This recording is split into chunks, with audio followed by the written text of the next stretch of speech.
Love this podcast? Support this show through the Acast supporter feature. It's up to you how much you give, and there's no regular commitment. Just hit the link in the show description to support now. Explaining football to the friend who's just there for the nachos? Hard.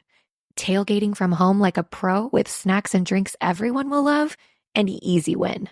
And with Instacart helping deliver the snack time MVPs to your door, you're ready for the game in as fast as 30 minutes. So you never miss a play or lose your seat on the couch or have to go head-to-head for the last chicken wing.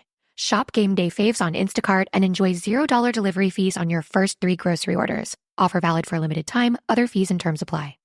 My dad works in B2B marketing. He came by my school for career day and said he was a big ROAS man. Then he told everyone how much he loved calculating his return on ad spend.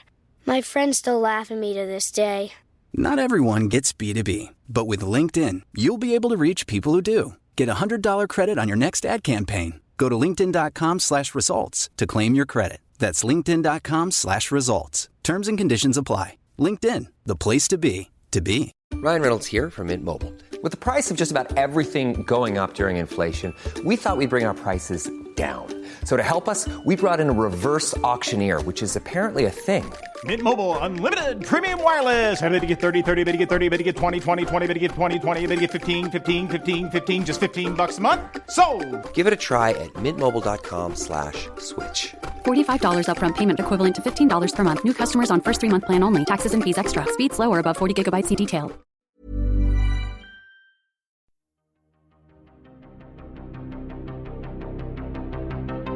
This is Writers on Film, the only podcast dedicated to books on cinema.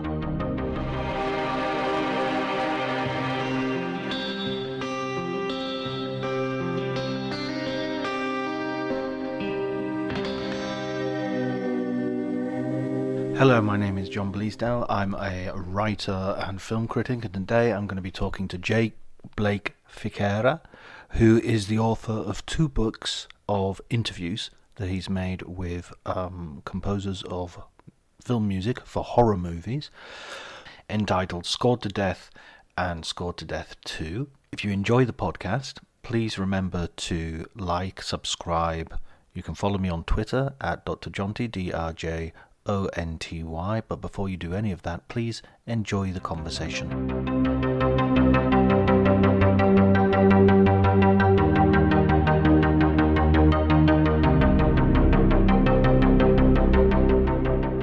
You know, my road to the Scored to Death books is in a lot of ways a long one, in that when I was in my teens in the mid-90s, I discovered the music of John Carpenter. And my first soundtrack that I bought myself, probably, at least in the horror field, was In the Mouth of Madness. I saw that film with my friends at my birthday sleepover, and we used to make a lot of movies together on VHS with my mom's VHS camcorder. And at the time, it was the mid '90s, and so it was a lot of Quentin Tarantino ripoff type stuff, you know. And so we were very much doing that kind of thing.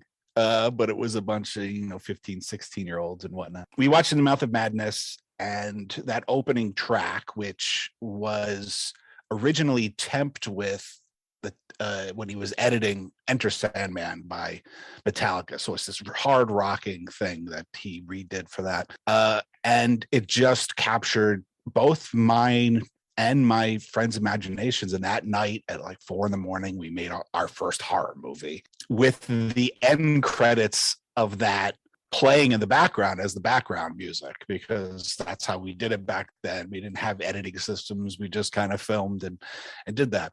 Flash forward a few years, I went to film school at a school called SUNY Purchase, which at the time was probably one of the best undergraduate programs. It was just outside of New York City, and we shot on film and edited on flatbeds, and from day one, kind of. It wasn't even like we had to wait till we were seniors or something. But the benefit of going to a film school, for me anyway, was 1, location, being just outside of New York City, and 2, being surrounded by people around my age that were also really passionate about film.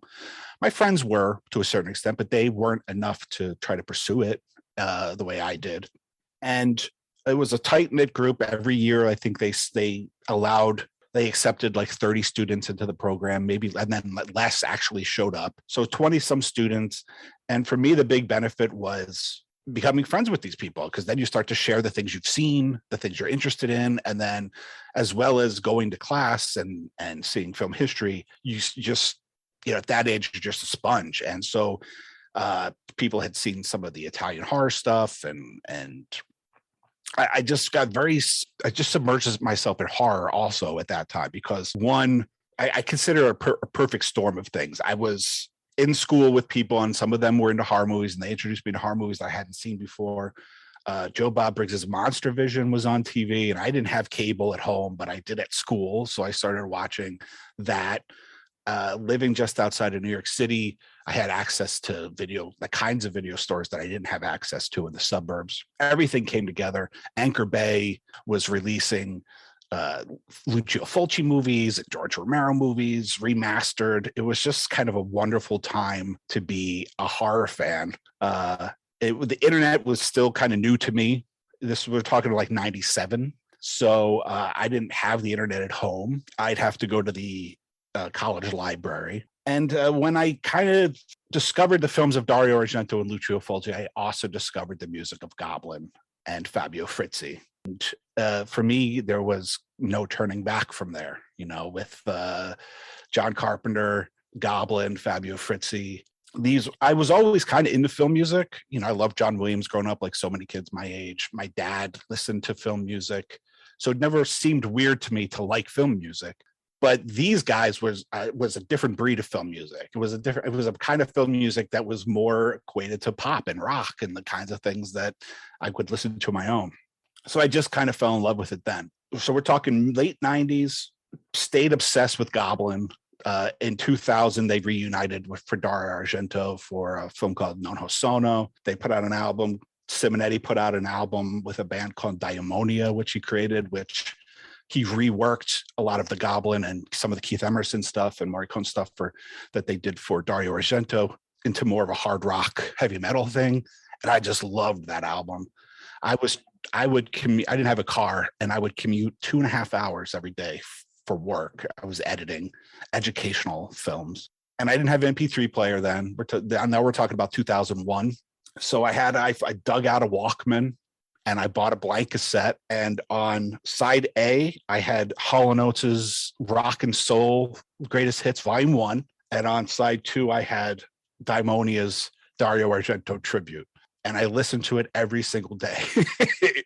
It was like Hall & Oates in the morning, Daimonia on the way home. It was like, covered all my bases. Whatever mood I was in, I was satisfied. So then I just stayed a huge fan.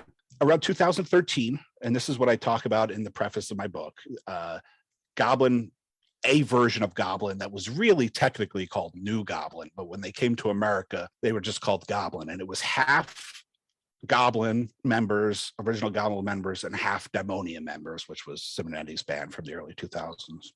And they came to America, and I saw them in Brooklyn, and it was kind of a dream come true, something I never thought would happen. And it ignited the most intense addiction to that music that to date, to up to that point. And I was just obsessed with learning more about the band. And when I discovered that there wasn't a whole lot of information, at least here in the States, I discovered that there was a book in Italian. Somebody had written a great book in Italian called Seven Notes in Red, or whatever the Italian translation is that. And since then, it's been translated into English.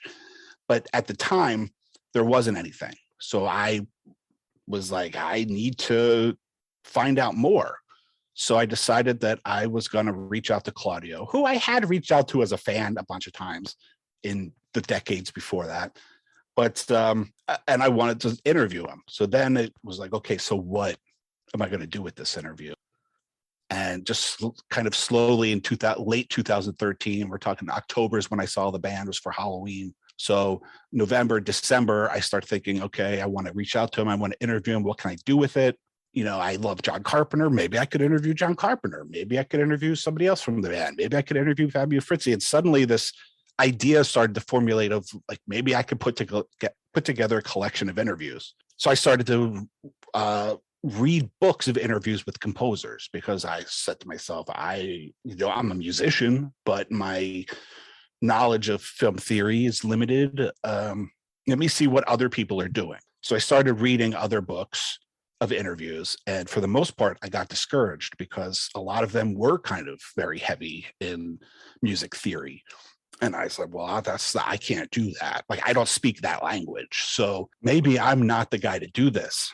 I conversed with my buddy, Dave, who I lived with in college and who we geeked out over that music together. And I said to myself, if anybody would read a book about this, it would be Dave. So let me ask him what he thinks. And so we talked about it, and I came to the conclusion, like, hey, I'll do 2 or 3 interviews to see how it goes. And if I don't feel they're good enough for a book, if I'm not the right person to do this, I'm sure I could persuade a horror movie website to let me post a truncated version of those interviews so that they'll live in some way on a website, thinking that most people would say no. I put together a dream list of composers I'd like to talk to, thinking that most people would say no. I asked 5 or 6, 7 composers, and they all said yes.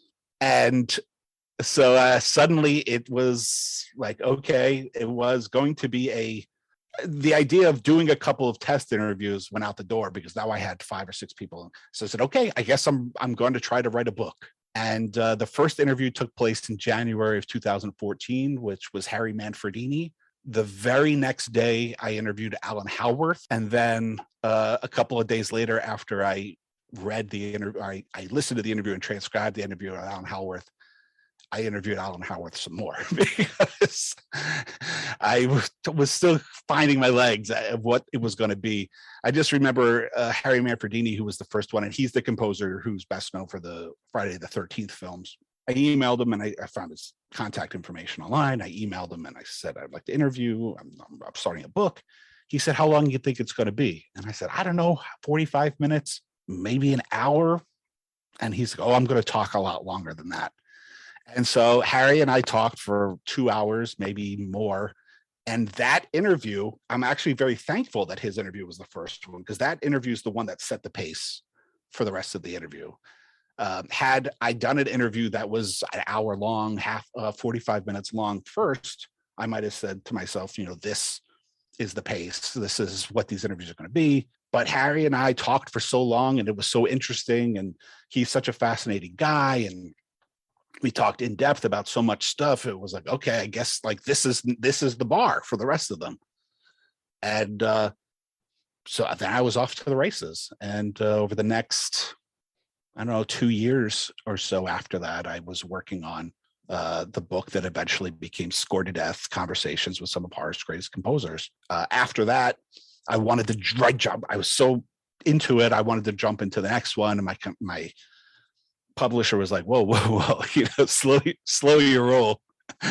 Like, let's see if anybody wants this. Cool your jets. Yeah. But I really wanted to keep going. And then I waited a year. They said, let's wait a year. So I waited a year, and then they said, well, we think we're going to not do a second one. So then I said, well, my work in this field's not done. What else can I do? I had been doing a podcast with a good friend of mine for a couple of years, starting in 2004. Just kind of soon after I started the book, I started doing a podcast with a buddy of mine. I had guested on a podcast he was doing with some friends of his, and we enjoyed talking about movies. He and I went to film school together. So I had known him for 20 years, almost 20 years at that point. We were freshman roommates.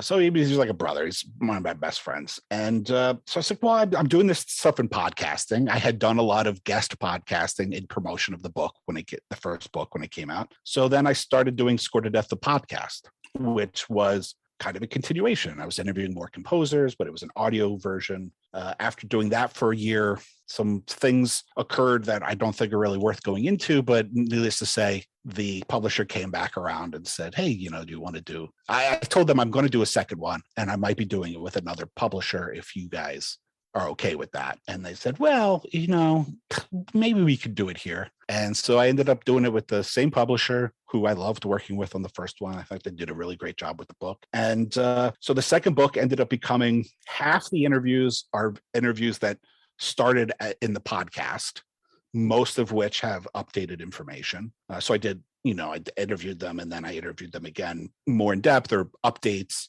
of what they were doing after we first talked for the second book. And then the second half of the interviews was just all new stuff specific to the second book. So that's how Scored to Death 2 happened.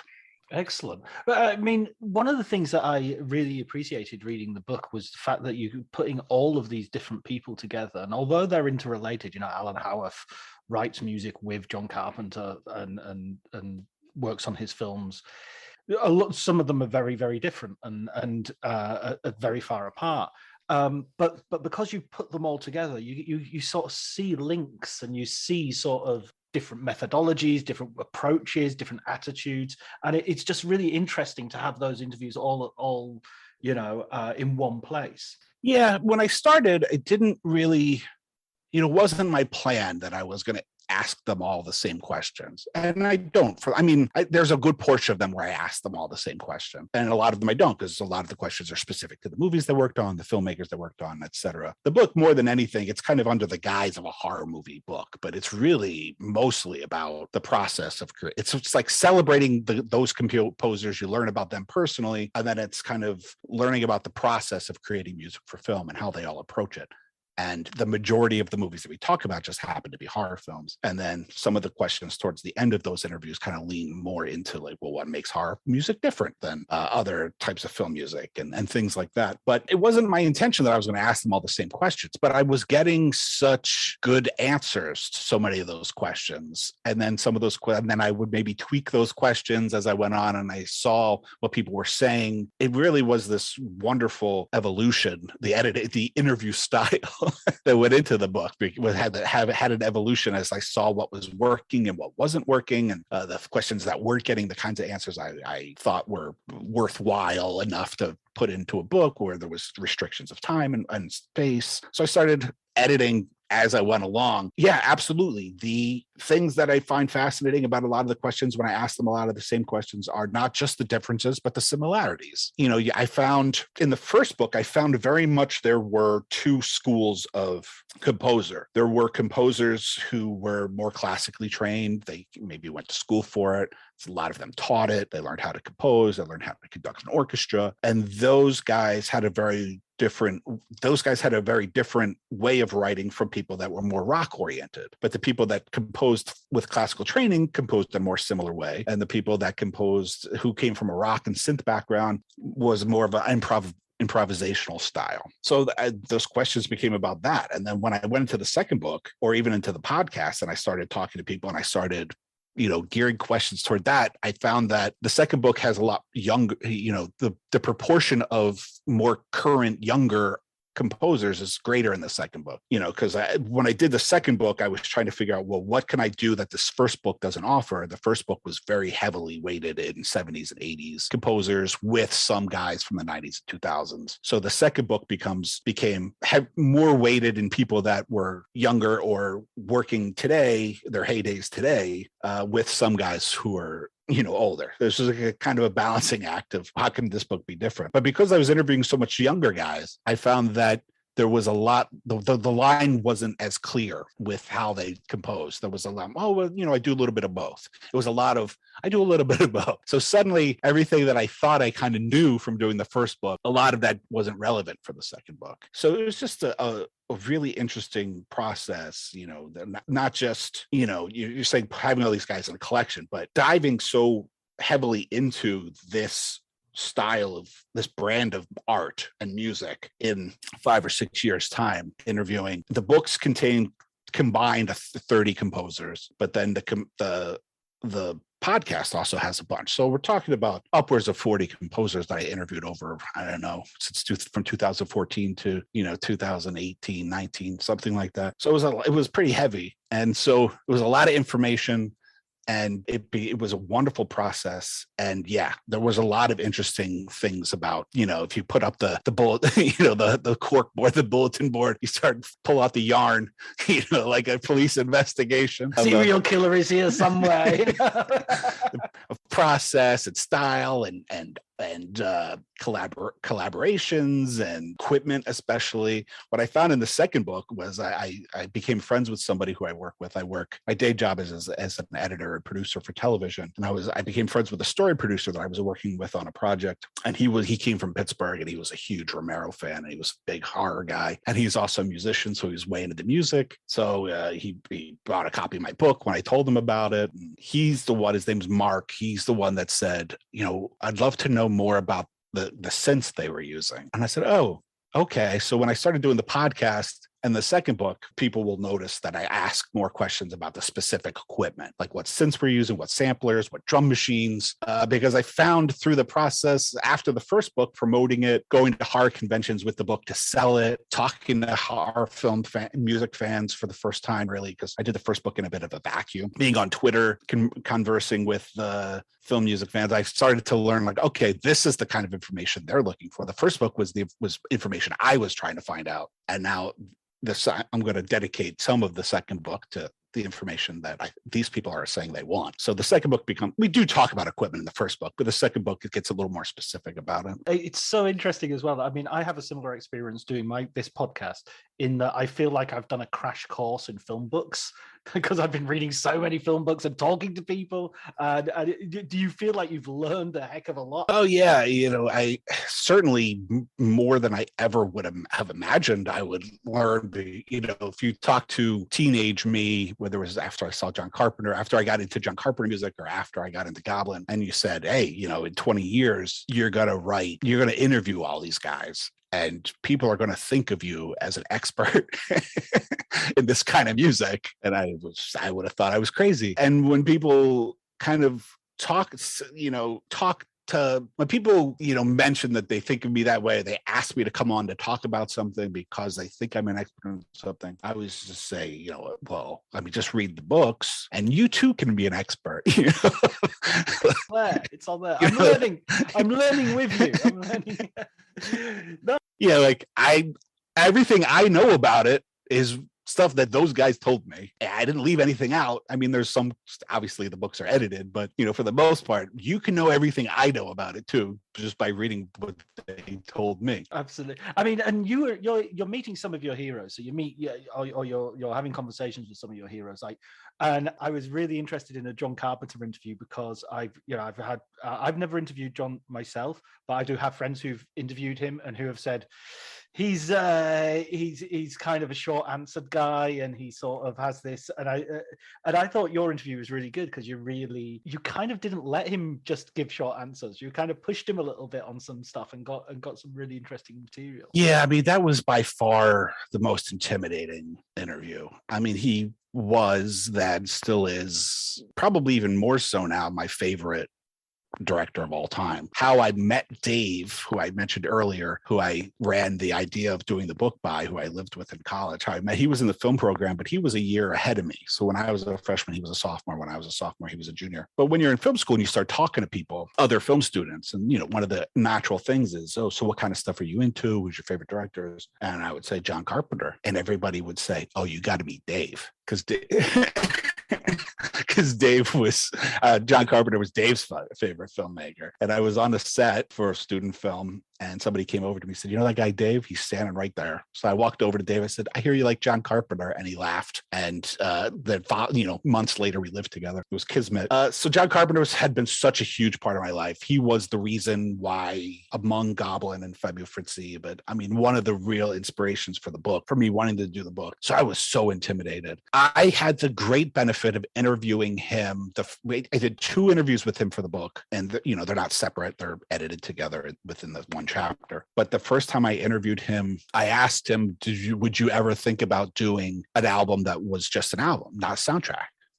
just an album of music. And that question got edited out of the book because 6 months later, he announces that he has an album coming out. So, and then when that album Lost Themes came out, you planted Dave's convinced of that, but I'm skeptical about the origins of that. But when Lost Themes came out, then Lost Themes 2 came out, he did a ton of press for it. He was on every blog, every website talking about music, so much so that by the time I was able to interview him again, because I said to his assistant, he told me he wasn't doing it. The book's not out yet. I would love to talk to him about it so that I could be as up to date as I can be. By the time I talked to him, the second interview and the first interview were night and day. I had the huge benefit of talking to him in depth about his music before anybody had ever talked to him at that length about his music before. His music in the interview, the way he talked about his music in interviews before that was always a couple of questions about the Halloween theme. It was always a second part,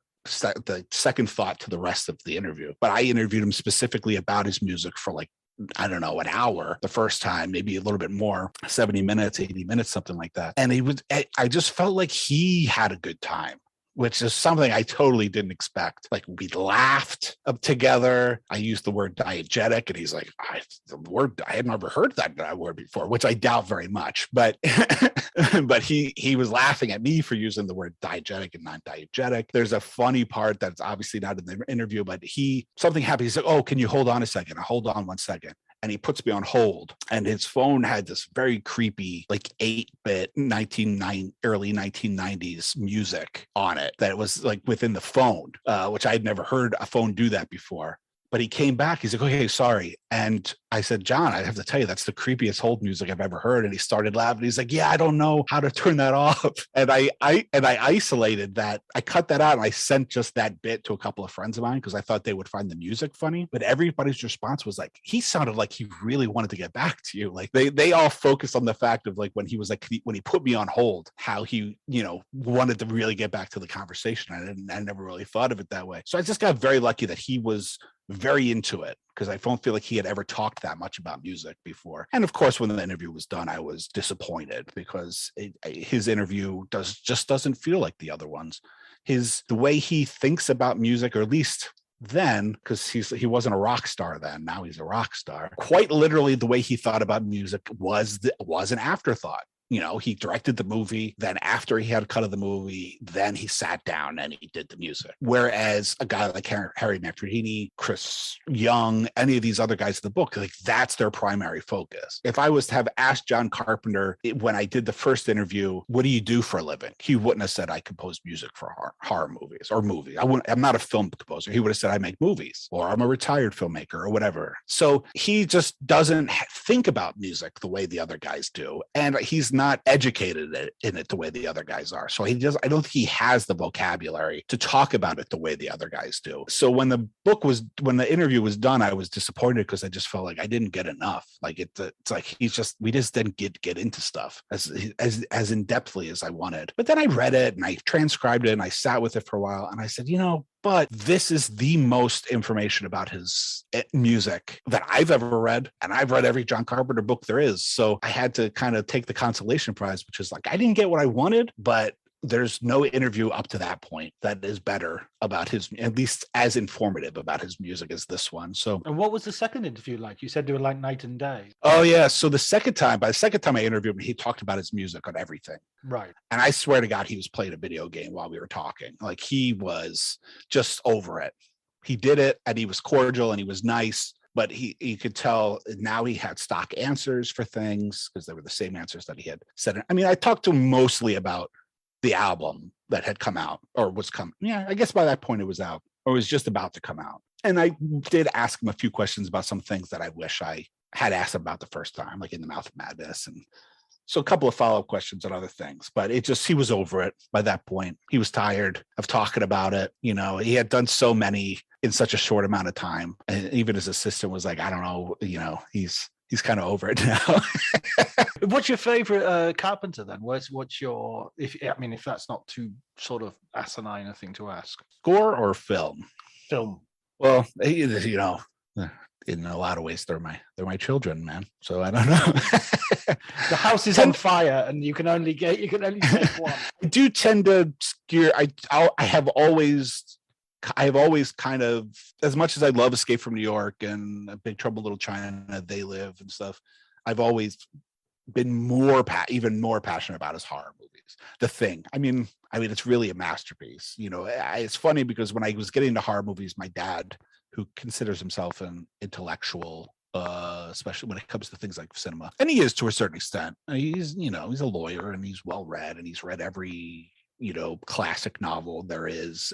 But it was so funny that he was so down on horror movies when I got into it, because so many of the horror movies that I loved were movies that I saw with him. He had this thing called the VCR in the early 80s, and my parents were divorced, and so when I'd visit him on weekends, we would rent movies, and I didn't have that at my mom's house, and I didn't know anybody else that had that at that point. And so I remember seeing The Thing with him as a kid, Christine with him as a kid, because that was Poltergeist, even though I was like 6, it was the 80s, so you didn't, there wasn't, oh, you're too young to see this kind of stuff.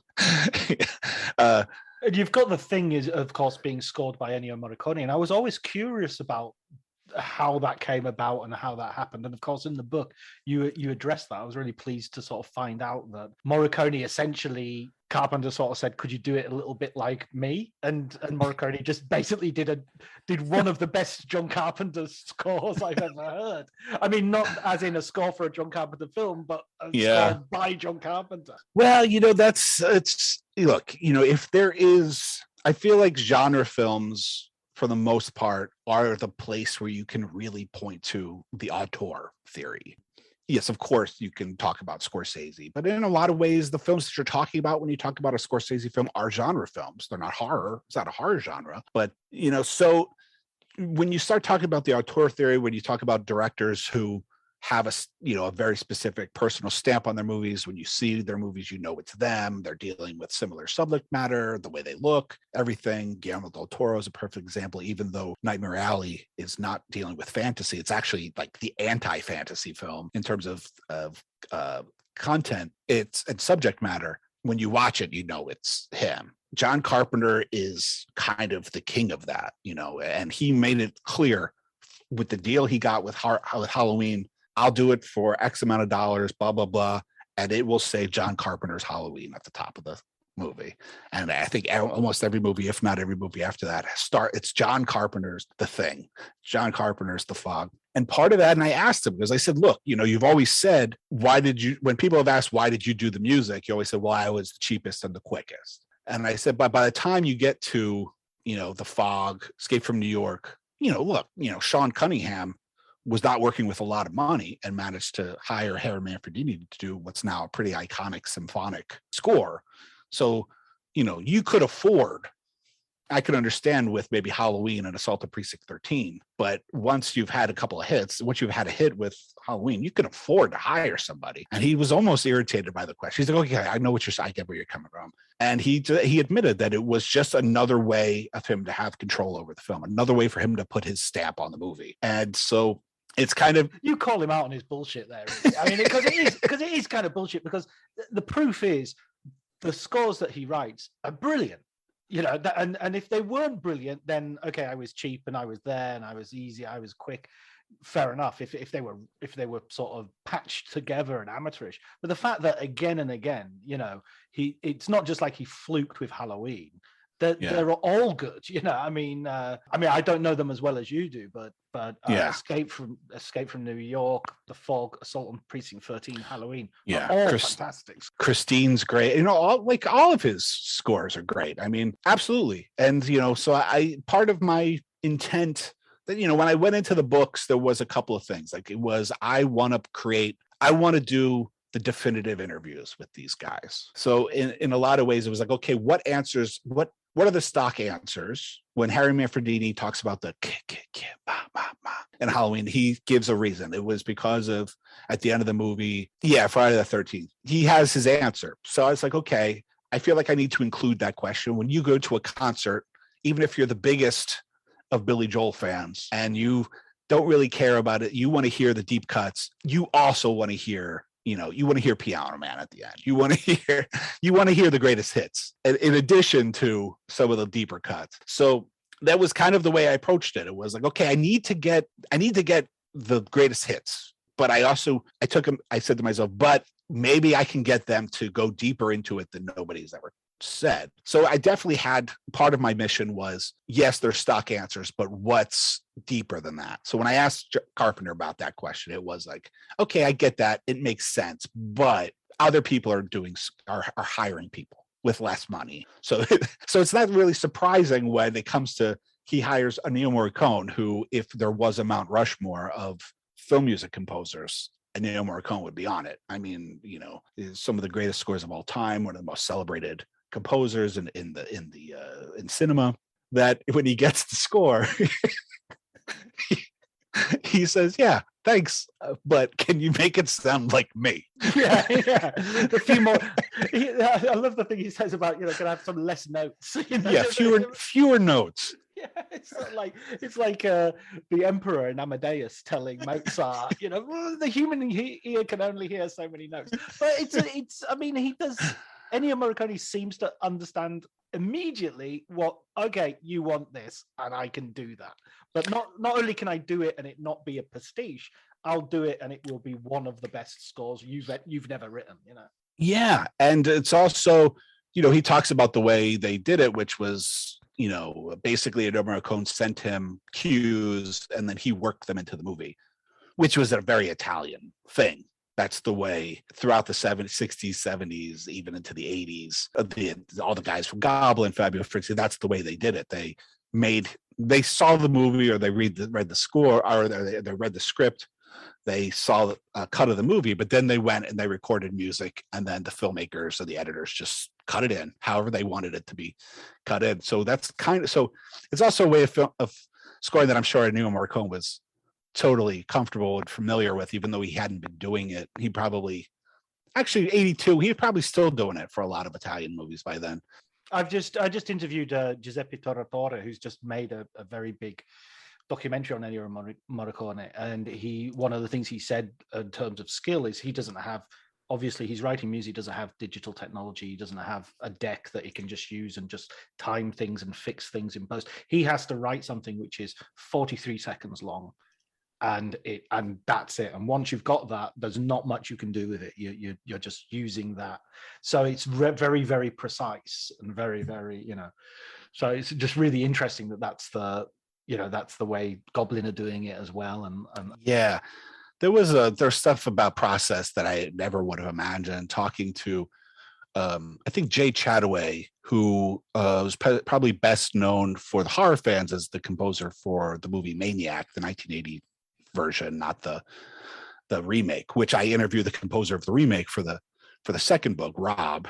Yeah, but Maniac was such an iconic score for me. Dave introduced me to that score when we were in college, and I just loved that score. So when I started doing it, and when I started writing the book, I was like, I need to talk to Jay Chattaway. Jay Chattaway is probably best known to most people for writing music for like Star Trek: The Next Generation and all the iterations of the Voyager, those kinds of Star Trek shows. But for crazy people like me, I know him for Maniac and Silver Bullet, which are two of my favorite horror films. But he talks about it more in depth, but it gets mentioned a lot in both the first book and the second book, that there was this book called, I think they called the Newson book, which was a book that composers used that translated beats per second into frame rates, so that they could figure out, because a lot of them were not scoring directly to picture because it was low budget. What we were just talking about with Ennio Morricone and the Italian style, a lot of the lower budget horror movies, the technology didn't exist to make that easy. So it's okay. They would watch the movie and 3 seconds into the score, I need a big punch, a big hit, suspense, ambience. And so composers had these books where they'd be like, okay, so the piece of music, we're going at X amount of beats per second, film runs at 24 frames a second, so how many seconds do I there was a lot of math involved, which I never would have. I mean, it's kind of genius when you learn about it and you're like, oh yeah, that makes total sense. And wow, what an interesting thing. But I didn't know anything about that until they started talking about it. But then so many of them, that's how they had to work, to kind of calculating, because they weren't looking at the picture, but using formulas, algorithms for music to film. And to go to the sort of second sort of group of heroes, I guess, the Goblin guys, who you are. You just, for our listeners, you're wearing a Goblin t-shirt as we speak. So in case there was any doubt of your closeness to this music, I mean, I love the Goblin stuff. I love the Dario Argento, Gialli, and Suspiria. In fact, I was reading your book on the train, and I immediately sort of put Suspiria on my phone to play it while I was reading. I mean, it must have been great talking to those guys. Yeah, I mean, look, there's a language barrier, and I would have loved to interview more of them. And I tried, I made an attempt. I reached out to them, and Maurizio Guarini's in the book, but Massimo Morante, who's the guitar player of the original lineup of Goblin, and Fabio Pignatelli, who's the bass player. I really wanted to interview them too, and they were kind of game, but it was going to be one of those things where I had to send them questions, and I actually did that with Fabio Frizzi for the book, and I did that with the Japanese composers who are in the second book because of the language barrier, and it ultimately just didn't work out. I think I sent them questions and I never heard back, and I would have loved to talk more of them about. I would have loved to have talked to them, because I think, at least in America, when I was getting into them, and for decades, I don't know what it's like now. The internet kind of changed everything, and social media, especially in terms of, what we all know and the movies we know. I joke around that, like, now, Inferno is on, television, Dario Argento's Inferno, but back in, when I got into them, you'd be lucky if you found a copy of it anywhere. But there was this conception that, excuse me, there was this thought that I felt everybody just assumed Claudio Simonetti was Goblin, because Goblin is what people attached themselves to with Goblin is the synthesizers, and he was the keyboard player. And so I think he's the lead, he's the head of Goblin, he's the leader, he was the main composer. And it's not true. I mean, he was a member of a band and they wrote those scores together. I think in a lot of ways, Fabio Pignatelli is kind of the lost, he's the hero. He's the real hero of that band, because after Massimo Morante left, after Claudio Simonetti left, he kept it going. And he did some of the great scores in the 80s that we know them, that, have now become more popular since they started touring, and the kind of this resurgence of horror film music has happened while I was working on the book, and especially after. So I think, it's clear that Fabio Pignatelli had a very strong creative hand in all of this. And, so I wanted to talk to them, because I felt like there was so much more about what we all think about the music than there's so much more to it than I think we all think about it. But of course, Claudio was great. I was a fan of Demonia. He continued to work with Argento after he left Goblin, so there was a lot to talk to him about, both with Goblin and outside of Goblin. Maurizio Guarini was interesting because he now lives in Canada, and so he's a little more comfortable with English. And he was touring with them when I saw them. He's also a keyboard player, and he worked as a session musician on a lot of horror movie scores that weren't even Goblin. And you come to find out. Explaining football to the friend who's just there for the nachos? Hard. Tailgating from home like a pro with snacks and drinks everyone will love? An easy win. And with Instacart helping deliver the snack time MVPs to your door, you're ready for the game in as fast as 30 minutes. So you never miss a play or lose your seat on the couch or have to go head-to-head for the last chicken wing. Shop Game Day faves on Instacart and enjoy $0 delivery fees on your first 3 grocery orders. Offer valid for a limited time. Other fees and terms apply. This episode is brought to you by Progressive Insurance. Do you ever think about switching insurance companies to see if you could save some cash? Progressive makes it easy to see if you could save when you bundle your home and auto policies. Try it at Progressive.com. Progressive Casualty Insurance Company and Affiliates. Potential savings will vary. Not available in all states. Later, with the book Seven Notes in Red, and you come to realize that, and even some of it's talked in my book with Fabio Frizzi, that with my interview with Fabio Frizzi, that they all worked as session musicians on tons of scores. It was part of their deal with their record label, who was a film music record label. So that, they work on the Fabio Frizzi stuff for Lucio Fulci. They work on horror films. They work on non-horror films. And it was interesting to get into a lot of that, but I didn't know a lot of it. So I wish I could have dive more into it. But yeah, I mean, it was fascinating. Italian horror music is a different breed. It's a different style of filmmaking. The way they approach it, the sensibilities are different, and the way they made the music, the equipment they used, everything is kind of different, and it shaped film music in a lot of ways. I mean, in a way, I think more people know Goblin now, but my mom wouldn't maybe know Goblin because she's heard me say it. But for the most part, it's a generational thing now. Sorry about that. I forgot to turn my phone off. I'll cut that. I'll edit that out, or I'll keep it in. Maybe it'll be. Maybe he's in the house. He's calling from inside the house. But they inspired Carpenter. Carpenter has said that he saw Suspiria, and that's one of his favorite movies, one of his favorite scores. So yeah, I mean, up to that point, now, like I said, there's this book that's released in English called Seven Notes in Red. But at that point, there really wasn't anything available in America. And Maurizio Guarini was interesting because he was kind of an on-again, off-again member.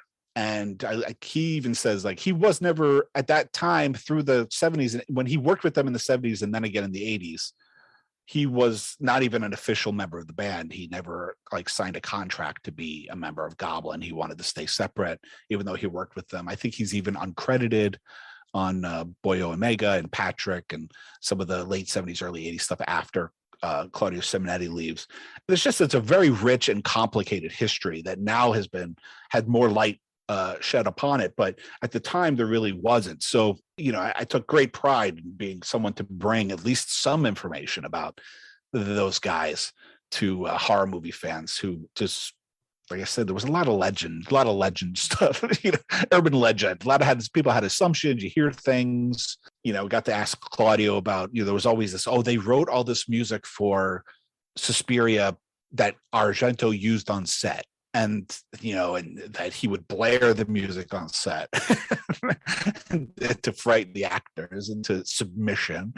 And so I asked Claudio about that, and he said, yeah, we did write a bunch of stuff based on the script, but when the movie was cut together, we realized that none of that music worked for the movie. So they went and then re-recorded what is now probably their most famous score, Suspiria. So yeah, it was. Look, I mean, for a guy who, like I said, I was completely obsessed with them off and on. When I saw them in 2013, even probably leading up to that, because they had released a live album from Live in Rome a year or two before that, which I ordered not a bootleg, but I ordered an imported, vinyl and CD from Italy, which cost a fortune at that, and let's put it this way, from 2013 through 2016, obviously, because I was working on the books, I didn't listen to anything but horror film music because I was researching. But even when I listened to music in my spare time that wasn't research, I listened to Goblin. So for 3 years straight, if I wasn't listening to something for research, I just was listening to Goblin. And during that time, they put out an album, or shortly after that, called Four of a Kind, because they reunited and toured again without Claudio Simonetti. It's band dynamics. They love each other, but they can't work with each other. Even Claudio in the interview equates it to being, it was a marriage. And when they came back to do Sleepless, Non Ho Sono for Dario Argento in 2000, he said all the same things came up. He was like, he recreates it to being, it's like you get divorced, then you try to get back with your wife, with your ex-wife, and still all the issues are still there. Sure. And Dario Argento has a new film being shown right now in the Berlin Film Festival. I've not seen any reviews, but I believe it's already been bought. I believe somebody's already picked it up. I've got a feeling I might be talking out of my hat now, but I've got a feeling maybe should have bought it straight away. But yeah. I mean, I know of it, and I finally watched the trailer a day or two ago. I just kind of stopped watching trailers because I want to go on fresh to things. Fair enough. But I said, yeah, what the heck? I want to ask a couple of sort of general questions about your relationship to horror music as well, and sort of. So one question was, I'd like to know: is there a score that you really love, which isn't the film doesn't quite live up to? That you think, oh, I love the music to the film, and the film's okay, but not. I think the first one that popped into my head was The Dark Half, which was a George Romero movie, because I just love Christopher Young's score for that. Chris is just so talented. He's probably best known for doing Hellraiser and Hellbound, Hellraiser 2, but he's worked in all genres. He works sometimes with Sam Raimi. He did Spider-Man 3. I love his score for Drag Me to Hell, which is probably one of my favorite scores he ever did. He's such a brilliant orchestral composer, and he loves doing the synth stuff, and he kind of wants to do more of that kind of stuff. But The Dark Half, and then talking to Chris, I learned that there was just a lot of issues with that movie. Romero wasn't well for some of it, and he departed the project, before post-production, and there was stuff that wasn't finished. So I don't, and I do like the movie. There are things about it that I like a lot, but I think when you watch it and after you hear about the kind of problems that it had, you can kind of see that this could have been so much better than it ended up being, even though, like I said, I'm not knocking George Romero or the film. Just sometimes films just don't live up to their potential, and I think that's one of them. And I think there were reasons that are outside of Romero's control for that. And even Chris talks about he doesn't really love the score because he doesn't feel like he ever got to finish it, because the movie was like never really finished. And so he never really got to do everything he wanted to do with it. But what he does for that, what the stuff he did do for that movie, I think is gorgeous. And I always kind of say, in a lot of ways, I think Chris was the Danny Elfman before Danny Elfman, because a lot of the stuff that we equate with Danny Elfman's sound, the chorus, and stuff like that, is stuff that Chris had been doing since Hellraiser and before. And his stuff for Dark Half, I would think some people would think is very Elfman-esque, but it's also at the same time so quintessentially Chris Young. And I just think it's a gorgeous score, and I think that film unfortunately just doesn't live up to how gorgeous that music really is. Brilliant. That's one I can put on my to be listened to list. Another question I wanted to ask is, you were talking earlier on about the sort of a golden age of horror, sort of late 80s, early 90s, when you could get these video cassettes of these films and watch them. But in recent years, there's been an absolute renaissance in horror. There's been, we've had J-horror and loads of stuff coming out of different cultures and different countries. And then we've had this sort of Jordan Peele, Ari Aster, to some degree Eggers, I would put in that thing. But an absolute explosion of really interesting horror. Do you think that those new horror films are sort of approaching music differently as well? That's an interesting question that I never really thought about. I think musical styles change, and I think that is also clear with film music. I think a lot of horror film music in the last 20 years, and this is a general statement, and obviously there's exceptions to every rule, but I think generally speaking, especially even in the last 10 years, is less melodic and more about atmosphere. And I think that stretches to even non-horror films, but I think it's really clear in horror films too. Joseph Bishara, who is in the first, who I interviewed for the first book, and he's done the Conjuring movies and the Insidious movies, and there are melodic score pieces in a lot of that stuff, but the stuff that works best in his scores is just like this wall of sound that is just bone chilling, blood curdling. I've told him that when I saw Insidious, there were cues that when they hit, they were so on the money that they made me laugh. And I said, and that's not because that was funny or they didn't work. I'm someone that, when I go to see a band and a guitar player just shreds, and it's just like he hits everything and it's just so perfect. Like joy comes out of me and laughter. When I used to go see Tom Petty, and when Mike Campbell would take a solo on like American Girl, and he'd start doing the chicken picking stuff, and it was just like, it was so good that I just couldn't contain myself. And that's the way I found myself laughing at cues in the Insidious, because they were so perfect.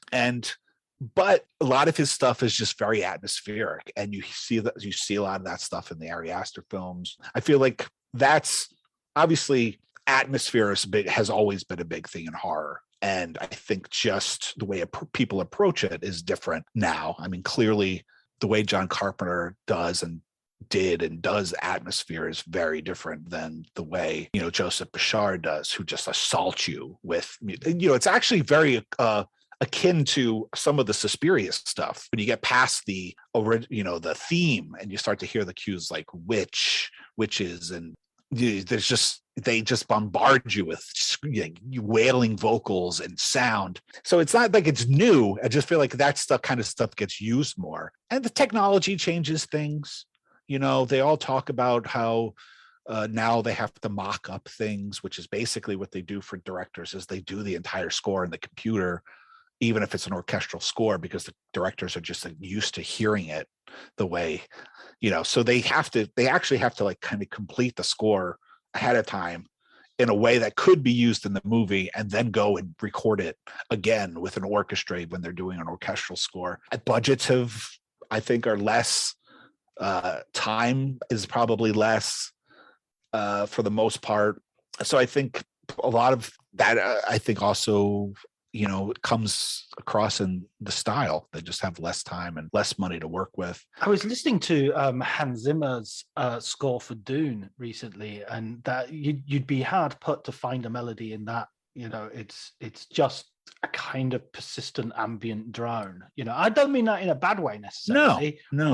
But that's what it is. It's just like if you go, how there's YouTube videos of ambient soundscapes, and I found the one for Dune, and it's just the soundtrack. It's absolutely no different from the soundtrack, because that's just, I think when I talk to some of the older composers or more seasoned, more experienced composers about these kinds of things, they always kind of say like the way they did it in the 70s and 80s, those more melodic scores are thought of as being old-fashioned. And there's so much homage and what's the word I'm looking for? Nostalgia in film, that we do get some of that kind of, we do, Stranger Things is a perfect example, so we do get some of that kind of what is now considered old fashioned scoring, but it's usually in a way of harkening back to things that we're nostalgic for.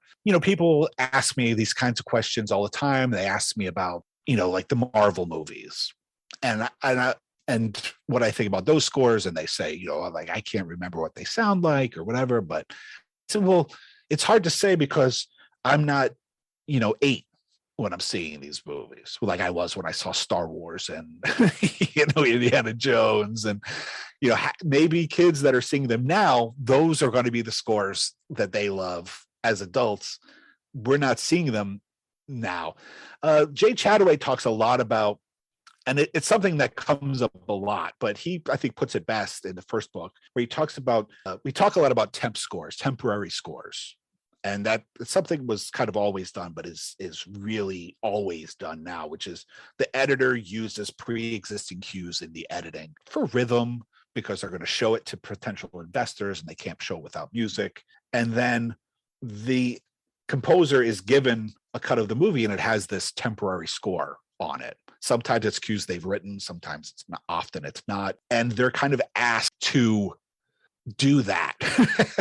Get as close to that as sometimes as close to that. They talk about temp love, which is when they cannot write something that satisfies the filmmakers, the producer, and the director enough as the piece of music that's already in there.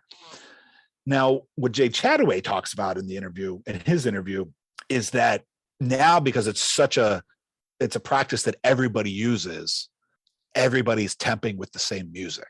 So when everybody's temping with the same music, the scores all start to sound the same because they're all striving for the same thing. I think there's some truth to that. I don't know how extreme it is, probably not in practice as extreme as some of them kind of attribute it to, I think, but it makes sense. And but when you get there's Marvel movies coming out every year. It's a cinematic universe, and I would imagine that there is some talk about continuity in sound. So we do get a lot of stuff that kind of sounds the same. And because melodic scores are not quite as popular nowadays as they used to be, they might not be as memorable as they are in the long run. I talked for my podcast, I talked to Bill Conti, who's one of my favorite composers of all time. Rocky is my favorite movie, and he did the Rocky score. He did all the Rocky scores except for number 4, which I also love that score by Vince DiCola. Just it's a very different beast. He did Karate Kid, which is also a movie and a score that I love. And so he's not known for horror movies. But after I did 2 books on it, I was like, well, I'm not just interested in horror movie music. But he also did do a score for a horror film called Nomads that I love that movie. It's Pierce Brosnan's first movie. And it was John McTiernan's first feature film. And it's a really interesting film. So he did do a horror movie. We do talk about that. But I talked to him about, because his scores are obviously so melodic, and he's coming from the 70s and into the 80s. I think he won the Academy Award for The Right Stuff. And but also he had a unique position in that for many years he was the conductor of the orchestra at the Academy Awards. And when you watch the Academy Awards, you hear some of the great film scores of all time, but specifically the film scores, the most popular themes of that year. So I said, you've in this unique position where you've conducted for a decade more the popular films. And so I said, do you find that things have changed over the years, the way music is written? And he's the one that said, look, there's trends like anything else. And he's the one that kind of pointed out that just the things are just not as melodic. And that's something that obviously I think you can hear yourself. And I talked to it with some of the other guys in the books, but it's just things are different now. Horror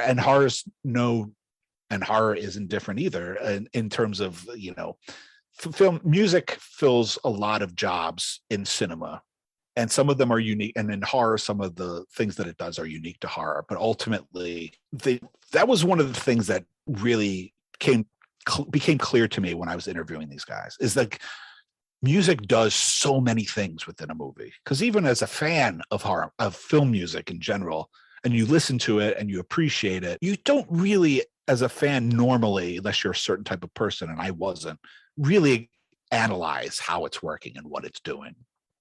There are things where they call back to earlier things in the movie that, it's almost like a flashback, but when you hear a certain melody of a character that died, earlier in the movie, it's like the emotional element of the movie. And so it does everything from calling back to earlier things in, obviously, atmosphere. The jump scares are a big thing in horror. There's just so many things that it does.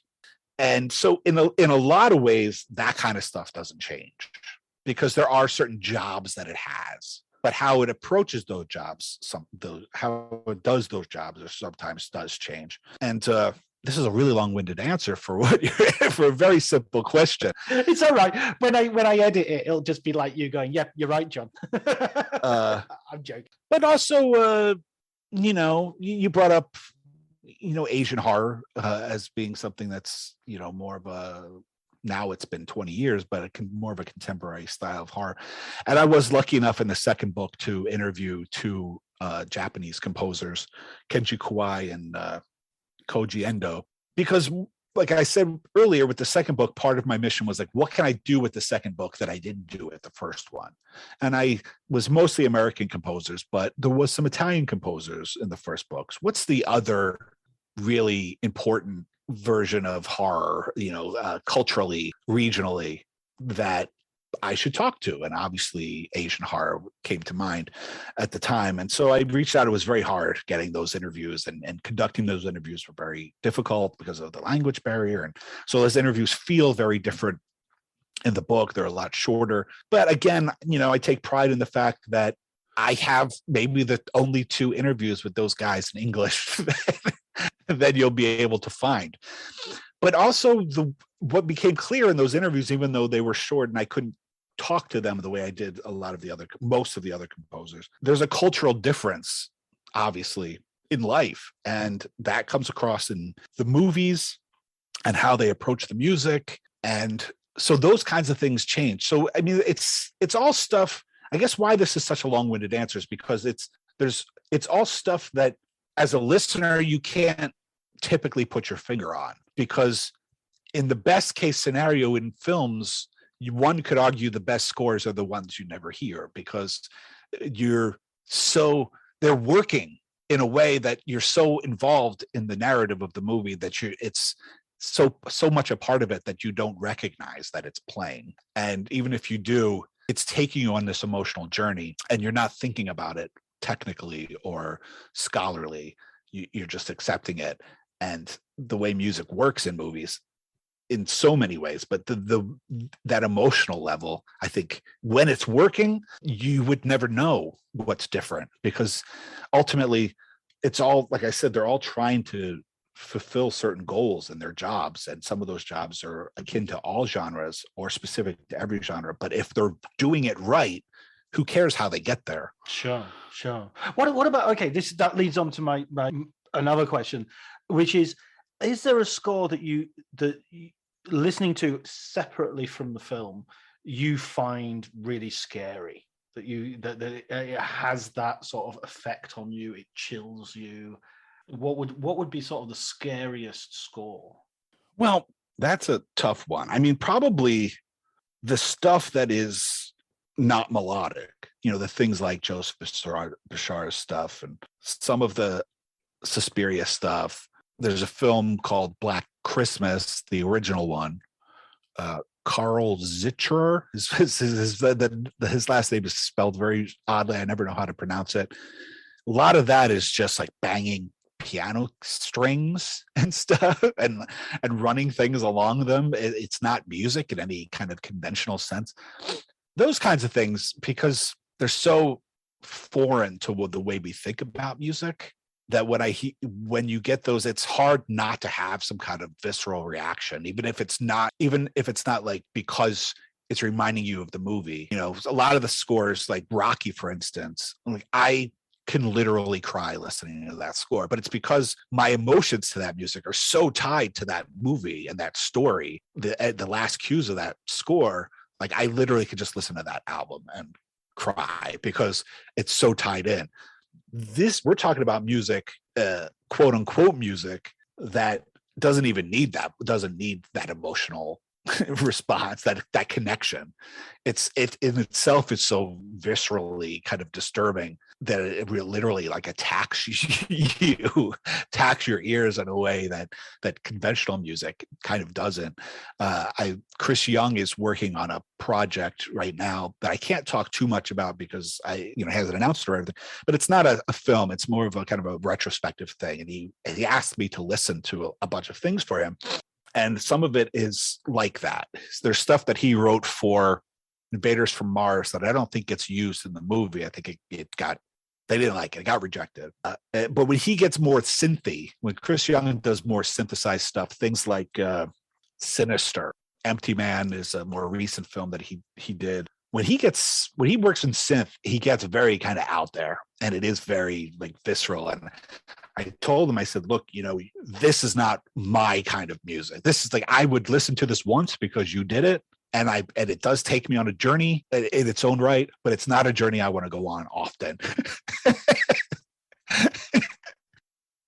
No, I mean, but there are loads of films that do that. There are some of my favorite films I never want to see again.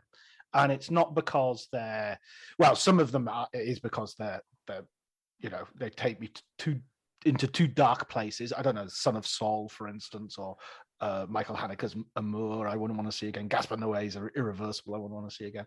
But even like a film like Blue is the Warmest Color, which is a beautiful film, which I really loved, I had such a great time watching it the first time. It's just like, why would I watch it again? And I watch loads of films multiple times, but I don't know, some films they're such a great experience. And the same thing with scores, that sometimes, or pieces of music, it's not inevitable that everything has to be repeated endlessly, for you to appreciate it.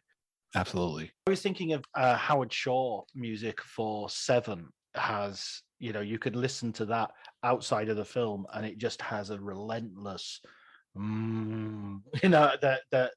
that puts you in the head of a serial killer. And it's not a comfortable place to be, but it's very effective. Yeah, I mean, music is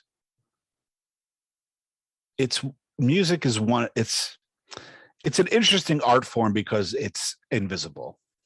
You know what I mean? Like we don't experience it the way we do a painting, a sculpture, a movie even.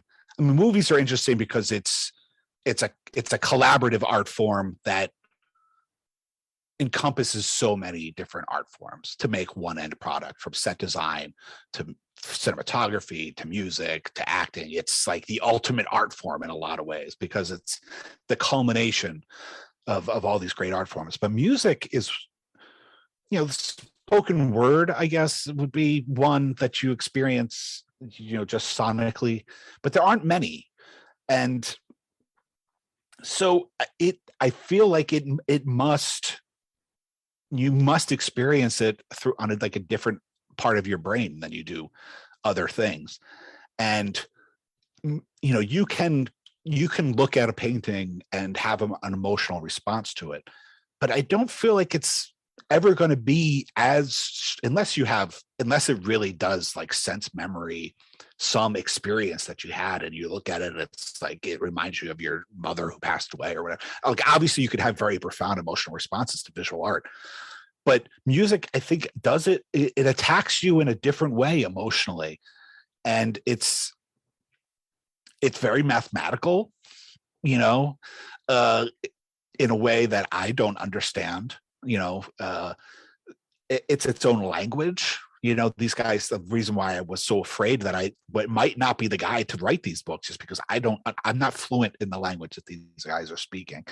Ultimately, I found a way in, and most of them teach. So when I didn't understand something, I could say, can you explain that in layman's terms? And we could talk about it and they could explain it in a way that I felt most readers would understand. That was kind of my goal. I discovered maybe I don't talk that language, but they also speak my language. And so, maybe I could find a nice balance where this book can be informative to people who want to score movies and they can get a lot out of it. But people who just love film music or love horror movies can read it and they can understand it and get something out of it too. But music is, it's such, whether it's a pop song and it has vocals or it's a piece of classical music, it is an emotional thing. I think for whether it makes us happy or it irritates the hell out of us because it's, Baby Shark or whatever, or it's something like Howard Shore's score for Seven, which I feel like in a lot of ways was kind of groundbreaking, and that it might be one of those scores that ushered in this kind of scoring that we're talking about that's more relevant today.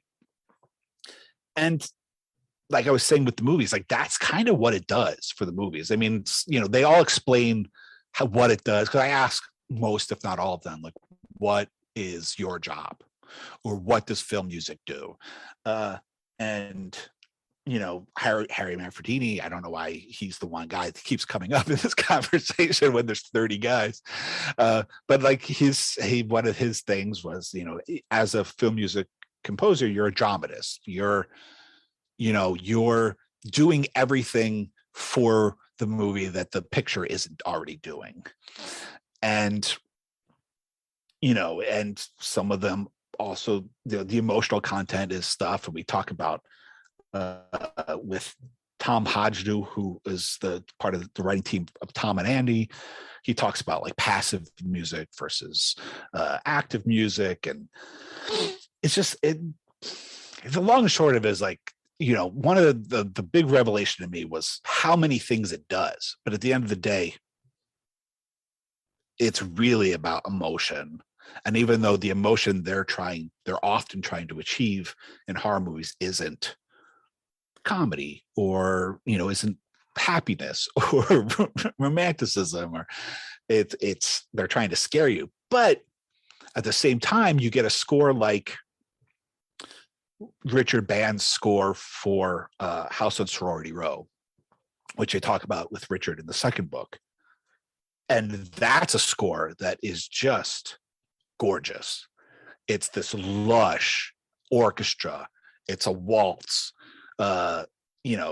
just the way Hellraiser is with Christopher Young, and that main theme. It's just like this very dark waltz. Whereas if you heard Richard Band's score for, aside from some of the actual like suspense scenes, but if you heard some of those themes, you would never imagine that those are for a pretty, average isn't the word, but a pretty typical slasher movie of the early 80s. And like that was also a job that I said, what, in listening to his stuff was this revelation of like, one of the things that film music can do is add production value, a gravitas to a movie that isn't there. Look, House of Sorority Row, perfectly fine slasher movie of, during a time of slasher movies. But if you put, the Prowler's score, which is a great score and a great slasher movie score, on House of Sorority Row, it becomes something very different than what Richard does with it. And Richard adds this weight to it, and it makes it feel important in a way that another score just wouldn't do. That sounds almost like the answer to the question earlier about the dark half as well. It sounds like that's you really appreciate the score, and the film's okay, but the score is that's another kind of perfect example, because I just love that score. But I like the movie, but my love for that score has nothing to do with the movie. It has everything to do with what Richard Band brought to that score. I really love the score for Tron Legacy, and the film's pretty. I watched it once. I have no intention of watching it again, but I've got that score on my playlist. Right. Listen, Blake, I've got to ask you a final question, which is, can you recommend a film book for us? There is no limit, except you're not allowed to recommend your own film book. That's obvious, because this whole podcast is a recommendation for your film book. Yeah. I kind of thought long and hard. This was the one question you gave me ahead of time. So I thought long and hard about this. Mostly what I read in my spare time for enjoyment are books on film, and also, like biographies on musicians. Like those are the kind of nonfiction stuff is what so there's, there were a lot of books that I could choose here. And I don't even think that maybe the book I'm going to mention is kind of relevant now the way it was when I read it. I talked about how I was a teenager in the mid 90s and how I made a lot of movies with my friends on VHS. And I was kind of the perfect age for that early to mid 90s independent film boom of Quentin Tarantino and Robert Rodriguez, Kevin Smith, all that kind of stuff. And it was because of those, even though most of those movies aren't necessarily films that I still love today, I do have to attribute the fact that I got into wanting to make movies, and even this book in a way, because of those movies. So there was a book that I read when I was, 15 or 16. And there has since been an updated version. But it was a book called King of Pulp, The Wild World of Quentin Tarantino by Paul A. Woods. And I read it just after Pulp Fiction. And like I said, I think there's an updated version that goes through maybe Jackie Brown. And Quentin Tarantino is definitely not a filmmaker that I have continued to be as passionate about as I was when I discovered, Reservoir Dogs and Pulp Fiction. But what was great about that book is it was, in a lot of ways, a biography. But in most ways, it was a biography through the movies that he liked and influenced him. And for a kid in the mid-90s, without the internet, before Google and all this stuff that you now, like I say, I don't know if it's relevant now because people know things and it's easy to find this information. But it was flipping through the pages of that book and reading that book that, it was like, he talked about Lucio Fulci, and it was like, what is this crazy movie he's talking about where a zombie wrestles a shark underwater? And he talks about Dario Argento, and he talks about Sonny Chiba. So all these things that I still love today, I kind of discovered through reading that book. And I remember being in New York City when I was in film school and being in a video store and seeing Zombie at a video store. I'm like, oh, that's the movie from that Quentin Tarantino book with the zombie wrestles a shark. And I bought it. And so and then instantly fell in love with that score. So for me, it was a very important book. I don't know if people today will take away from it the kinds of things that I took away from it, 20 plus years ago. But to me, it was kind of quintessential, and it probably maybe impacted me and influenced me more profoundly than most film books because of when I read it and what access I had to things. It was kind of, in a way, a Bible to what would later be the films that I do really love. Yeah, I mean, that's I've got the same sort of film education where I was picking up books about. I remember there being a book I got from Barrow in Furness Library called Midnight Movie Madness or something like that. It was just like a, alphabetically organized with little blurbs of what they considered sort of midnight cult movies. And so many movies were totally unavailable. You just couldn't find them anywhere. But even today, I will come across a film and think, "Oh, I read about this in midnight." When I was 13 years old, I read about this. I want to see this. And that's, I think those are great things, and I hope people still have some experience of that, because it's like, I mean, a clickbaity article that says, the top 10 such and such movies ranked best to worst or whatever. It just doesn't quite get my juices flowing in the same way. Yeah, well, and I talk about this in the introductions to both books, like kind of the way the internet and everything changed the way we learn about things. And as great as it all is, it united us virtually as fans that we never had before. And you learn through that. And then you have all these, starting with Anchor Bay in the late 90s, onto Blue Underground with Bill Lustig, who worked at Anchor Bay, and then now Shout Factory and Scream Factory and Severin and all these great things that are making things available. But there was a beauty to the hunt that people these days will never really know. There was like reading about a movie in a book, and then 5 years later, be like, holy cow, this is that movie. This is that one. And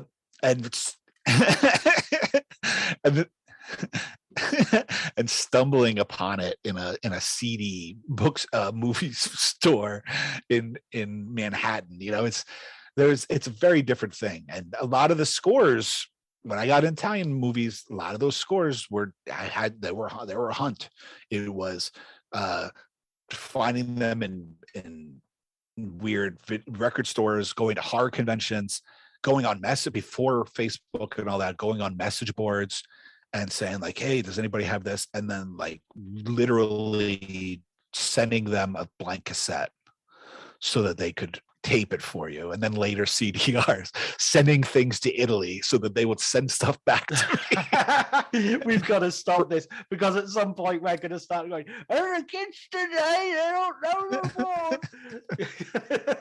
book. Listen, Blake, thank you so much for agreeing to talk to me. I think your books will. They got me. I was flipping through my Spotify. I know I shouldn't use Spotify anymore, but anyway, I was a music service. I was flipping through and I was putting in names and listening to stuff as I was reading the book. So it was getting me into a new education. I knew some of it, but certainly nothing like the breadth of knowledge and depth of knowledge that you have. So thanks so much, Blake. Yeah, I really appreciate it. It's always fun to talk about this kind of stuff with people and share my work and with people that maybe don't know about it, because ultimately the books are not, I think of the books as they're mine, but they're ours. They're me and the composer's books, and they're not about me. They're about them. And there are people, and one of the main goals for them was to bring awareness and kind of celebrate these people. And so to be able to promote them to people that might not know it, might not follow me on Twitter or whatever, might not even be horror movie fans, but now know that the books are not just about horror. It's really about sending the message that these kinds of people, and specifically these people, but film music in general is such a wonderful thing. And though more recognized today than maybe ever before, still not as recognized as maybe it should be. So I appreciate the opportunity to kind of spread the word and celebrate these composers with you and your audience. Brilliant. Thank you, Blake. By the way, where could listeners follow you on Twitter? What's your handle? Well, on Twitter, Facebook, Instagram, I'm at Scored to Death. And the books are available on Amazon as in ebook and paperback, other book retailers as well. Or if people are interested in getting a signed copy, especially if you're in the US, because shipping is a big pain in the butt cost-wise, you can order books directly from me at scoredtodeath.com.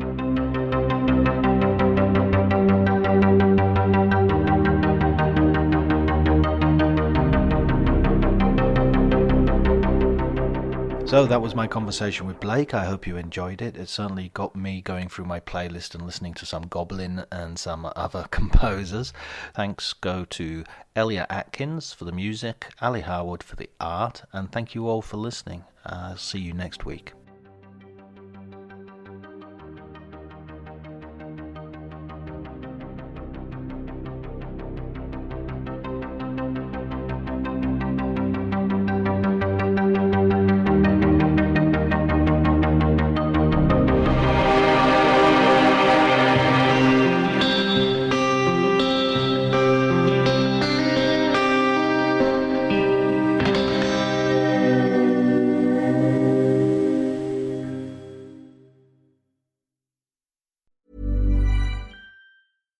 Cue the fireplace and your favorite fall movie.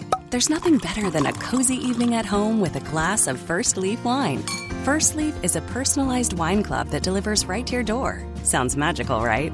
They get to know your favorite tasting notes, which varietals you enjoy, and whether you prefer sweet or dry wines. So in every shipment, you get bottles tailored to your unique palate.